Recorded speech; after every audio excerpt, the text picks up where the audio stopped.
Hey guys, and welcome back to the Road to Title Tuesday series. Now, in this episode, I will be recapping the second tournament game of my recent tournament that I have just played in. Now, if you haven't watched the first recap, I uploaded it about 3 days ago. You definitely should watch it before you watch this video to get caught up. And without further ado, let's get into it.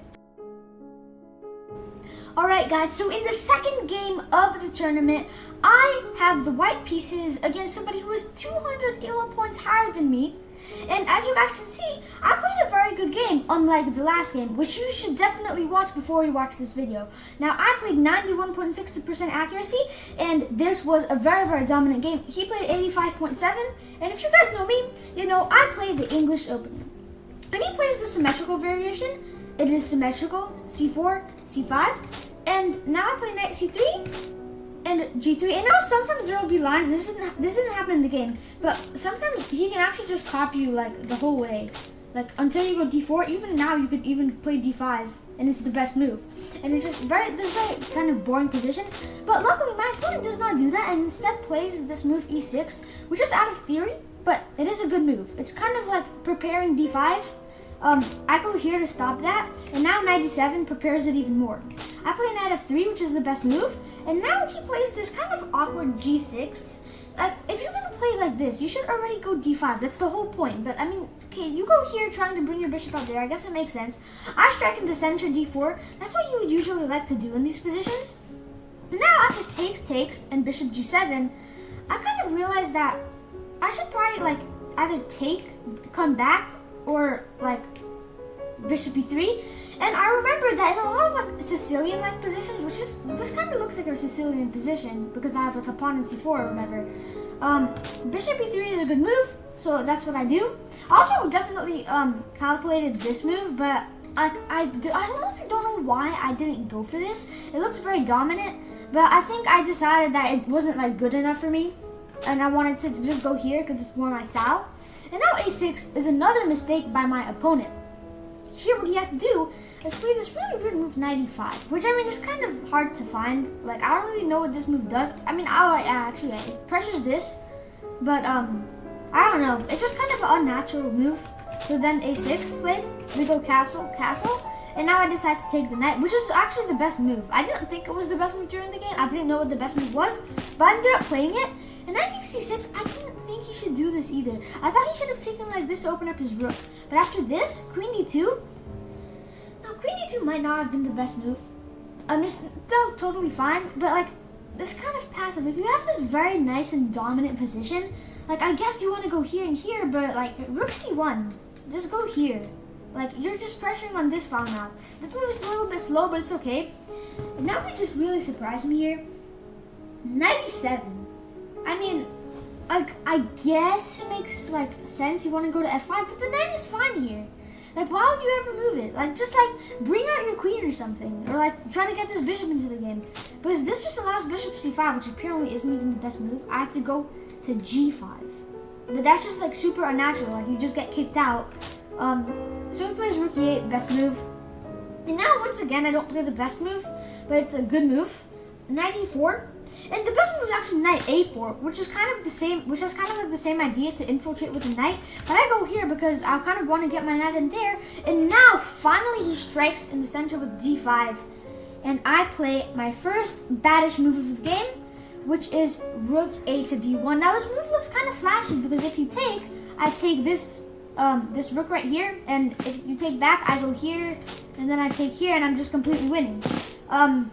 This is a bad move because of the move that he plays, which is b6. And now my bishop is forced to leave, and I'm actually straight. I play another pretty awkward move. I have to come back to b4, but I didn't want to get kicked out. And I thought that after takes, here I thought I could take with the queen, but I realized that if I take with the queen, takes, bishop b7, and I'm losing because like my rook is under attack. I can't move anywhere to defend the knight, and if I move it away, my knight is hanging, and I just lose the game.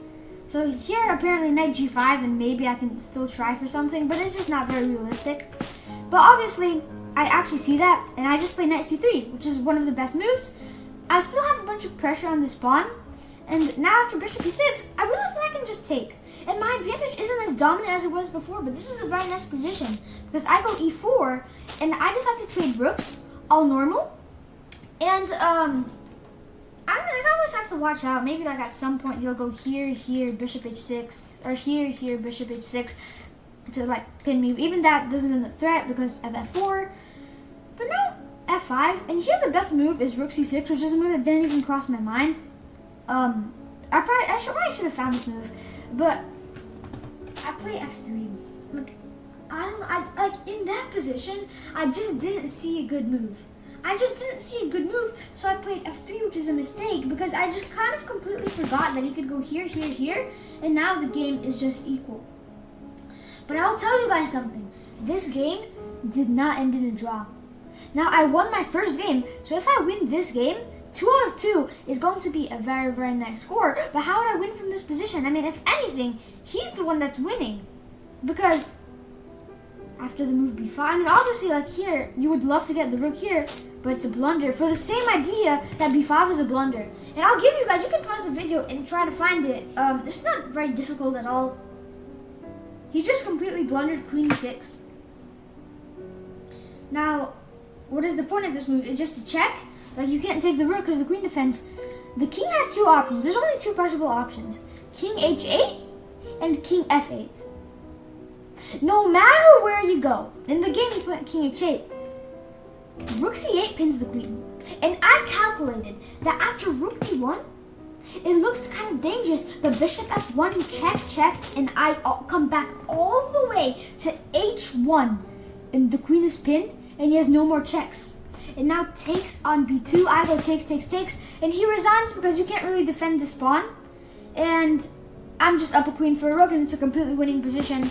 Now, if the king had gone to f8, it would have just been the same exact thing. King goes to f8, I go pin, check, bishop blocks, you go here, I go here, here. I can also go to h3, but king. I looked at both options. I spent like a minute here thinking about which one would be better. It doesn't really matter. I just go king h1, and it's the exact same thing except the king is on f8, more exposed.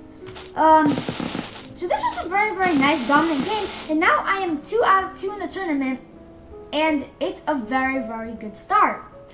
Right now, I'm on pace for a perfect score. I mean, I got to play a great game with white, 91% accuracy. I played this opening that I know a very long time, and I mean, this position is just such a nice and easy position to play. You have so much pressure. The light squared bishop is out of the game for him. Like, I mean, it's not. Did I mess it up? Yes. Like, I should have. Like, 94 is fine. All of this is fine. This move, I mean. Like, I don't want to like criticize myself too bad about it because it's like a normal move. Like, I mean, I looked at knight d6 here too, but I thought after like something like rook here, like I didn't really have anything. Like, but the computer just likes this knight being here. It's very powerful. Obviously, I'm never gonna want to trade it off for this bad bishop because well, this bishop is a bad bishop. It's never going to get into the game. This knight is in his position. It has a bunch of threats, and it's restricting his movement. So normally, yes, bishops are a little bit better than knights, especially in like open positions.